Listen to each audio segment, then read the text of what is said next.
Chercher à être meilleur, est-ce vraiment mal? Bonjour à toutes et bienvenue dans cette nouvelle chronique d'actualité de Femme à part, dans laquelle aujourd'hui nous allons passer vraiment du coq à l'âne et balayer différents sujets, mais qui sont vraiment passionnants. J'ai beaucoup d'actualités à partager avec vous. Comme d'habitude, je ne chapitre pas cette chronique, mais vous verrez dès que l'image change, cela signifie que je change de sujet. Ainsi, vous pourrez facilement passer d'un sujet à l'autre si certaines choses vous intéressent un peu moins ou si vous êtes déjà au courant de ce que je vais vous présenter aujourd'hui. Et puis les liens des différents articles ou vidéos dont je vais parler aujourd'hui se trouvent bien évidemment comme d'habitude en barre d'informations. N'hésitez pas à commenter, à m'apporter vos analyses, à compléter, à m'envoyer aussi vos actualités qui pourraient nous intéresser sur cette chaîne. Et sans plus tarder, je commence tout de suite cette chronique. Alors je voulais commencer en partageant avec vous un texte que j'ai lu dans le dernier numéro de Brin de Peps. Alors je pense qu'a priori vous avez déjà entendu parler de ce magazine féminin. J'ai la chance de pouvoir faire une chronique sur cette chaîne YouTube sur laquelle vous êtes actuellement, la chaîne de Femme à part. Tous les 15 jours, un lundi sur deux, à 9 h, je publie une entrevue pétillante avec Anne-Claire, qui est la rédactrice en chef de ce magazine. Je l'avais également interviewée pour la chaîne, donc si vous voulez en savoir plus sur Brin de Peps, n'hésitez pas à regarder sur la chaîne tout simplement ou sur le blog femmeapart.com. Les liens sont également dans la description. Et je suis tombée sur, c'était un article sur l'iconographie d'ailleurs, et il y avait ce paragraphe que je vais vous lire dès à présent. La femme bien née, qui spontanément aime le beau, sent d'instinct que l'une des premières qualités de la beauté est la simplicité, le naturel. Peut-être ne serions-nous pas aussi sévères que saint Jean Chrysostome, lequel se moquait allègrement de ces femmes que nous qualifions aujourd'hui de pots de peinture.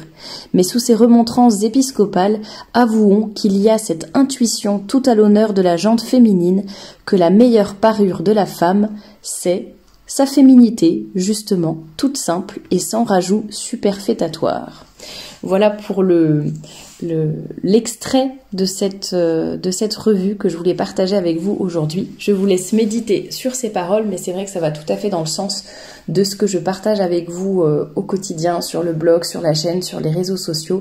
C'est vraiment mettre en valeur la féminité, mettre en valeur le naturel, la simplicité. Ça n'empêche pas d'être mignonne, d'être apprêtée, de faire attention à sa tenue, à ses accessoires, de se maquiller, etc., etc., mais toujours dans une juste mesure et en respectant notre corps, notre morphologie, nos atouts naturels, et tout cela est bien possible. Donc l'extrait que je viens de vous lire était tout simplement un encouragement à continuer sur cette voie ou à essayer de prendre ce chemin si cela vous intéresse. Et en parlant de ça, je publie vraiment régulièrement des témoignages de personnes qui ont changé de vie après avoir changé de vêtements.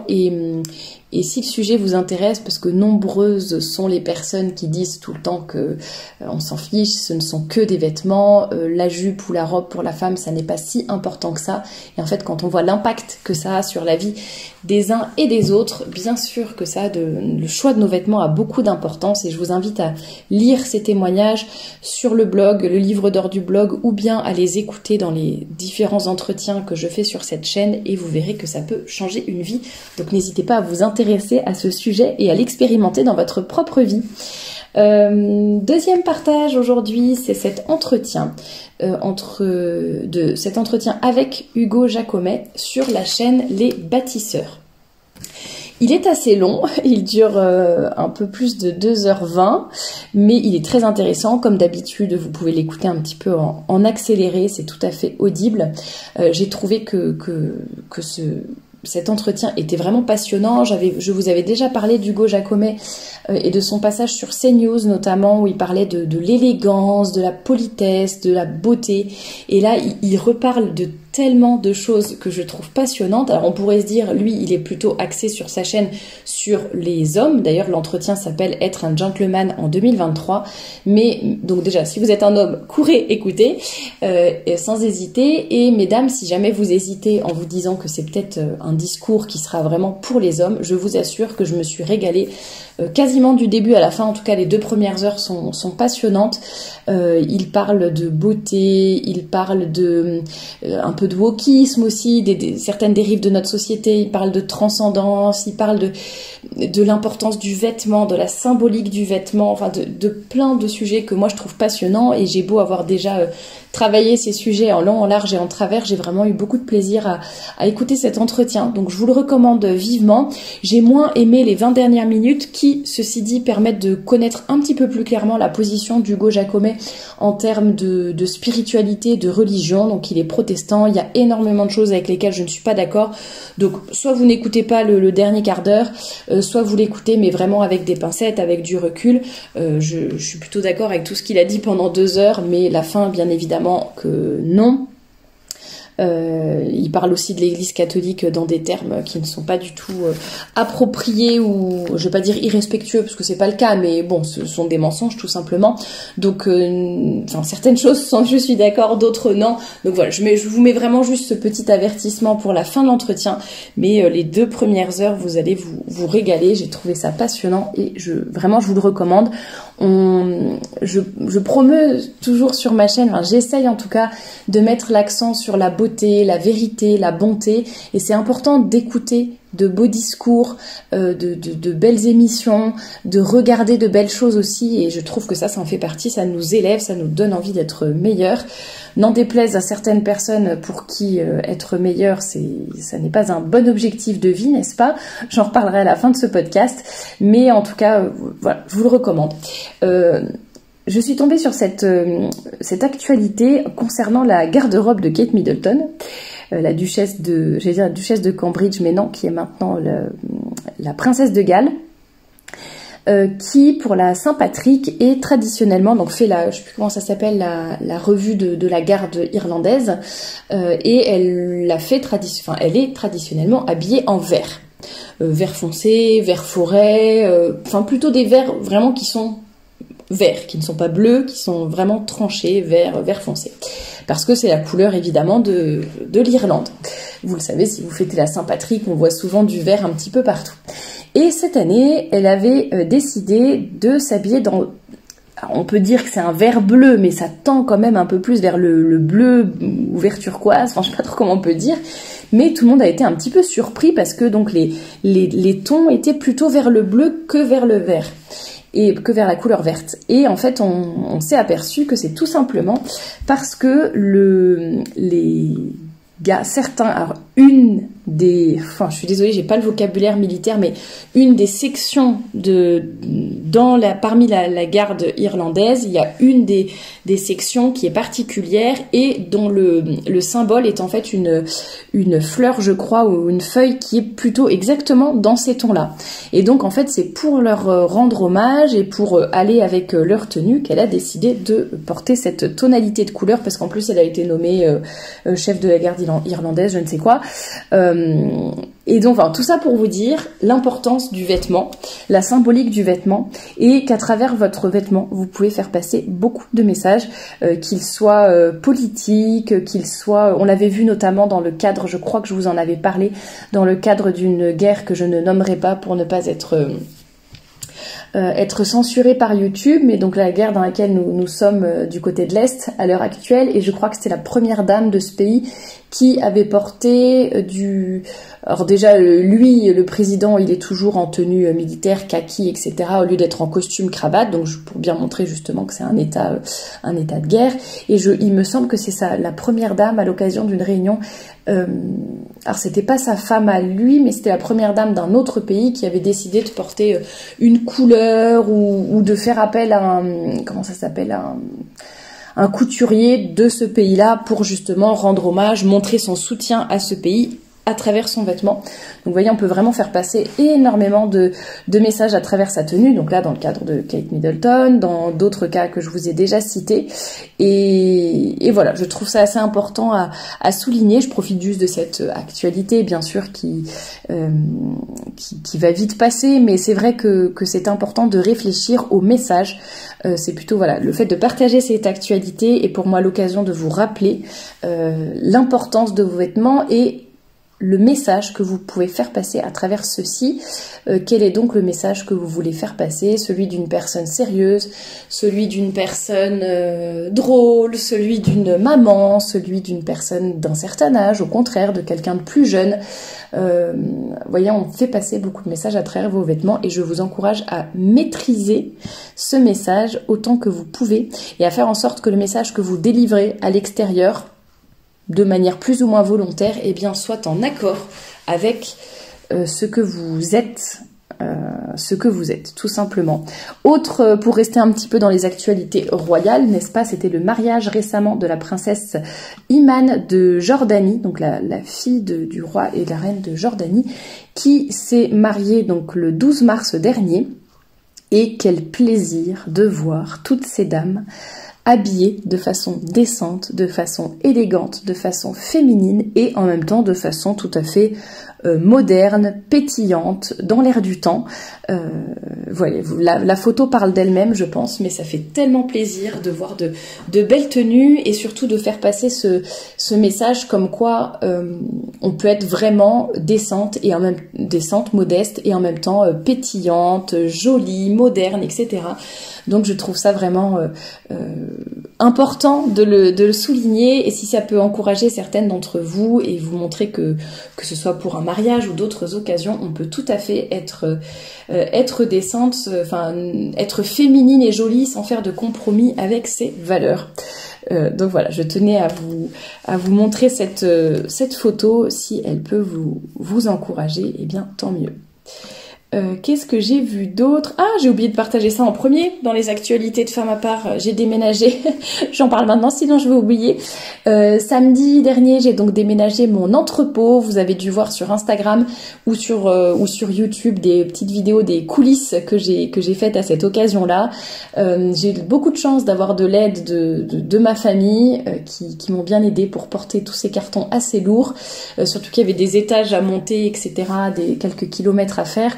Mais tout s'est bien passé, le déménagement a été fait, je suis maintenant très bien installée dans mon nouvel entrepôt qui est bien plus propre, lumineux, un peu plus grand et beaucoup plus agréable et beaucoup plus pratique pour plein de raisons. Donc merci à vous, c'est aussi grâce à vous que Femme à part peut se développer. Et à cette occasion, j'ai fait un inventaire. Ça faisait longtemps que j'en avais pas fait. Avec l'aide de mon petit frère, on a fait l'inventaire et c'est vrai qu'on a retrouvé pas mal de robes, alors plein de modèles dans des tailles différentes. Je ne pensais pas que je les avais. En tout cas, ils n'apparaissaient pas sur la boutique en ligne.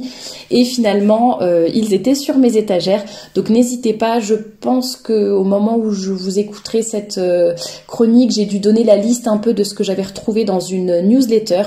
Donc n'hésitez pas à vous abonner à la newsletter ou alors sur le blog, vous pouvez retrouver facilement les anciennes newsletters. Même si vous n'êtes pas abonné, il y a un lien pour les consulter. Et puis sinon, si vous me suivez sur l'Instagram de la collection, dont le lien est dans la description, vous pourrez voir toutes les robes et jupes qui sont maintenant disponibles. Et je pense que je ferai bientôt un déstockage des modèles qui ont le moins bien marché les années précédentes, comme je fais d'habitude. Donc bien sûr, pas sur tous les modèles, loin de là, surtout que l'été dernier, il y a quasiment tous les modèles qui avaient été en rupture de stock, donc c'est compliqué de faire des déstockages sur des modèles qui se vendent très bien, mais j'essaierai quand même de vous faire des prix un peu réduits sur certains modèles, donc n'hésitez pas à regarder. Et puis abonnez-vous à la newsletter tout simplement pour être sûr de ne rien manquer. Tous les dimanches, j'envoie une newsletter avec du contenu exclusif, c'est gratuit évidemment, vous avez juste à me donner votre adresse mail pour la recevoir tous les dimanches. Il y a du contenu exclusif, quand il y a des petites annonces justement par rapport au déstockage, aux nouvelles collections, etc., c'est dans les newsletters. Donc n'hésitez pas à vous abonner, c'est gratuit et c'est envoyé tous les dimanches. Le lien est dans la description, bien sûr. Voilà pour l'actualité que je ne voulais pas oublier de partager avec vous. Que voulais-je vous dire également ? Oui, je suis tombée sur cette actualité de jeunes écologistes qui organisaient un week-end de formation en non-mixité choisie. Ça, c'est pour vous montrer l'importance du langage, des néologismes également que l'on cherche à nous imposer. Et comme je pense que ce serait mal vu de dire qu'il y a une réunion exclusivement réservée aux femmes, parce que on accuse on est contre ce genre de réunion quand il s'agit de des différentes couleurs de peau ou bien des hommes. Par exemple, des hommes qui organiseraient une réunion qui n'est pas ouverte aux femmes, ça ferait grand scandale, bien sûr, ça serait le patriarcat, etc. Donc je pense que les féministes ne peuvent pas trop se permettre d'organiser, ou les écologistes, c'est la même chose, ou presque, ne peuvent pas se permettre, c'est les mêmes idéologies, ne peuvent pas se permettre d'organiser quelque chose qui serait réservé aux femmes. Donc en appelant ça en non-mixité choisie, ça passe apparemment mieux. Voilà, donc d'une part je voulais vous interpeller sur ces éléments de langage, et d'autre part quand vous observez la photo de près, vous pouvez voir qu'il y a une femme qui porte la moustache. Voilà, donc un homme globalement. Et bien sûr, il y a des messages de soutien pour dire que les personnes trans et non-binaires sont évidemment les bienvenues dans les luttes féministes. Je pense que c'est tout simplement pour répondre à certaines féministes du type Dora Muto qui ne sont contre les personnes, qui ne sont pas qui ne sont pas transphobes de leurs propres paroles, mais qui trouvent qu'en tout cas les personnes trans n'ont pas les mêmes droits que les femmes, ou en tout cas ne doivent pas être considérées comme des femmes. Autre actualité, la compagnie Virgin Atlantic, qui donc je suppose est américaine, change sa politique d'identité de genre. Je reprends le titre de leur vidéo sur YouTube. Que je vais vous épargner, je vous fais juste la capture d'écran. On ne va pas leur faire de la publicité et leur donner des vues, n'est-ce pas? Et donc qui changent leur politique. Alors ça concerne notamment le fait que les hommes peuvent porter les uniformes des femmes, les femmes peuvent porter les uniformes des hommes. Ils ont droit également de porter un petit badge sur leur veste, quoi. Ils ont tous un badge avec leur prénom et les langues qu'ils parlent. Ça, c'est assez courant dans les compagnies aériennes. Mais là, ils peuvent aussi ajouter un petit pins rond avec leurs pronoms. Donc comme ça, les clients, les passagers ne se trompent pas en les appelant par leur prénom, puisque visiblement, d'après leur apparence physique, on ne peut pas juger de leur sexe, bien sûr. Ça, c'est la grande nouveauté, n'est-ce pas, de notre siècle. Et donc on voit dans cette vidéo évidemment un homme qui porte le tailleur jupe et une femme, qui se définit comme non-binaire, mais qui porte un costume 3 pièces masculin. Et ce que je trouve assez drôle, c'est que soi-disant on lutte contre les stéréotypes, etc. Et en fait ils disent bien que la jupe c'est féminin et que le costume c'est masculin, puisqu'ils disent les femmes pourront porter les uniformes des hommes, les hommes pourront porter les uniformes des femmes. Donc finalement c'est assez... c'est assez paradoxal, et on se rend compte qu'il y a donc des choses bien définies. Alors après, eux, ils vous diront que c'est le patriarcat, que c'est la construction sociale, mais en attendant, on se rend bien compte qu'il y a un problème, et donc on va de plus en plus, c'est de plus en plus officiel, c'est de plus en plus visible, vers cette société androgyne dont j'ai parlé dans mon podcast de la semaine dernière ou de la semaine d'avant, il me semble, ce côté androgyne que l'on voit dans les vêtements, dans le langage, dans beaucoup de choix de vie et autres, qui est de plus en plus sur la scène médiatique. Et je vous encourage d'autant plus à cultiver votre masculinité si vous êtes un homme, votre virilité, et votre féminité si vous êtes une femme, votre féminité qui doit se voir du premier regard. C'est vraiment super important dans notre société d'avoir bien ces marqueurs définis. C'est super important évidemment pour lutter contre toutes ces dérives. C'est super important également pour le développement de vos enfants ou des enfants de façon générale, et être dans une société la plus saine possible ou la moins malsaine, ça dépend du regard que l'on porte là-dessus, mais en tout cas c'est vraiment super important. Dernière actualité, ce dont je voulais vous parler, que je trouve vraiment grandiose. Merci à ma tante qui m'a fait passer cet article. Le titre de l'article: il paraît qu'il existe encore des élèves qui cherchent à être les meilleurs. Et en fait, c'est un article sur sur l'évaluation des enfants en classe, c'est-à-dire le système de notation, le système de commentaires des profs qui corrigent les copies, etc. Et c'est un article de 20 minutes, apparemment, qui donc dit que l'évaluation, dans le cadre scolaire, est une source de stress pour un élève sur 2 et a des effets délétères. Et donc on y apprend par exemple que les enfants qui ont régulièrement des mauvaises notes risquent de développer un sentiment d'impuissance et même d'attribuer leurs échecs répétés à un manque d'intelligence. Tac, tac, tac. Donc le fait d'avoir une moyenne de classe, la meilleure note et la plus mauvaise note sont des indicateurs qui ne disent rien de la progression de l'élève. Mais oui, bien sûr. Autre pépite, il existerait même des élèves qui auraient tendance à chercher à être les meilleurs ou à éviter d'avoir une mauvaise note. Et l'article dit vite qu'on les enferme, mais c'est exactement ça. Moi, c'est vraiment ce qui m'a choquée. Alors, je ne dis pas que le système scolaire actuel soit le plus parfait et le plus adapté à tout le monde. On sait notamment que c'est pas du tout adapté pour les garçons. On sait aussi qu'il y a des personnes qui ne sont vraiment pas du tout faites pour les études et qui sont bien plus manuelles ou autres. Donc, il y a certainement des choses à changer, des choses qui ne sont pas parfaites. Mais là, j'allais dire, c'est plutôt l'état d'esprit des gens qui est mauvais, de nous montrer qu'en fait, on s'en fiche, quel que soit ton niveau. Enfin, ton niveau n'a aucune importance et on n'a pas le droit finalement de t'évaluer ou de parler de QI, par exemple, ou de dire qu'il existe différentes intelligences. Mais c'est comme ça. Hein. Moi, j'ai jamais été la meilleure de ma classe et j'avais des filles qui étaient meilleures, des filles parce que j'étais dans une école de filles, mais voilà, il y avait des filles qui étaient meilleures que moi, qui étaient systématiquement meilleures que moi. Ça ne m'a pas traumatisée, c'est normal. Il y a des gens plus intelligents ou plus, voilà, j'étais peut-être meilleure dans certaines matières, moins bonne dans d'autres. Mais là, ce qui est vraiment dangereux, c'est cet état d'esprit de dire qu'on n'a pas le droit de chercher à être les meilleurs, on n'a pas le droit d'être plus intelligent, on n'a pas le droit de s'élever un petit peu au-dessus des autres. Alors là, c'est dans le cadre scolaire, bien sûr, mais c'est un petit peu le cas dans notre société de façon générale. On a l'impression que si on surpasse les autres, que ce soit... c'est un peu communiste comme mentalité. Si on a un peu d'argent, par exemple, si on a une vie un peu meilleure, enfin, mais en apparence, quoi, mais vous voyez ce que je veux dire? Parfois, on a plus de chance que les autres, enfin, de chance.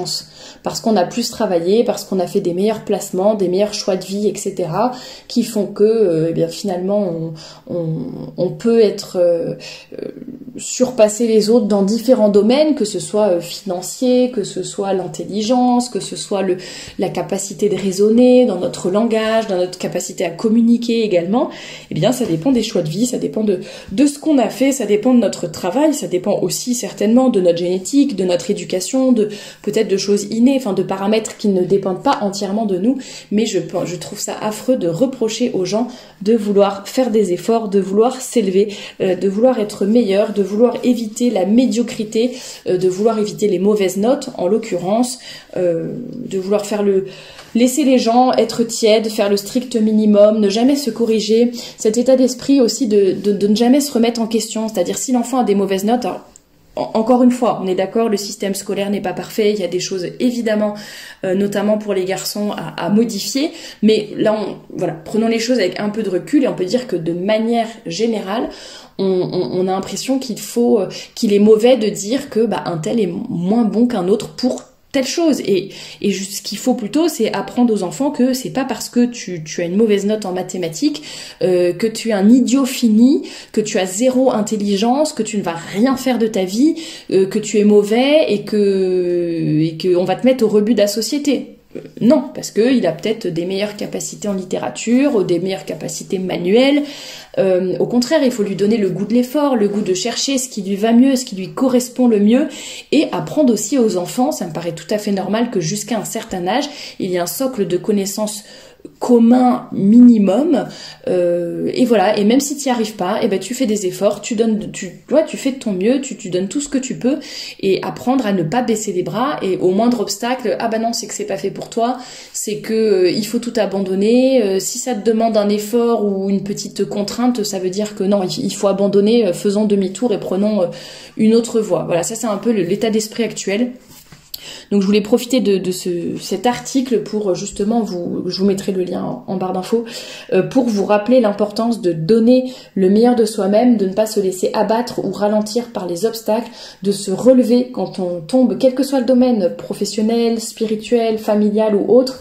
Vraiment, je vous encourage à toujours donner le meilleur de vous-même et essayer de vous-même vous tirer vers le haut, tirer les autres également vers le haut, être de vraies femmes, de saintes femmes qui veulent toujours donner le meilleur et sans relâche. Voilà, je vous encourage. On est encore, quand est-ce que je publierai cette chronique? Voilà, quand je la publierai, on sera encore dans le temps de carême, on arrivera même vers la fin du carême. C'est toujours, il n'est jamais trop tard pour faire son carême, pour faire des efforts, pour se préparer à Pâques, et puis cette fin de carême justement, vous être source de grâce et vous encourager, vous donner peut-être l'élan nécessaire pour être de saintes femmes, pour mettre en place ce qu'il faut pour être la meilleure version de vous-même, mais pas dans un sens moderne de développement personnel un peu creux, mais vraiment sous le regard du bon Dieu, avec les talents que vous avez reçus, combattre vos défauts, miser sur vos qualités, essayer d'être fidèle à votre vocation telle que voulue par Dieu. En tout cas, c'est tout ce que je vous souhaite, et je vous dis à vendredi pour un nouveau podcast.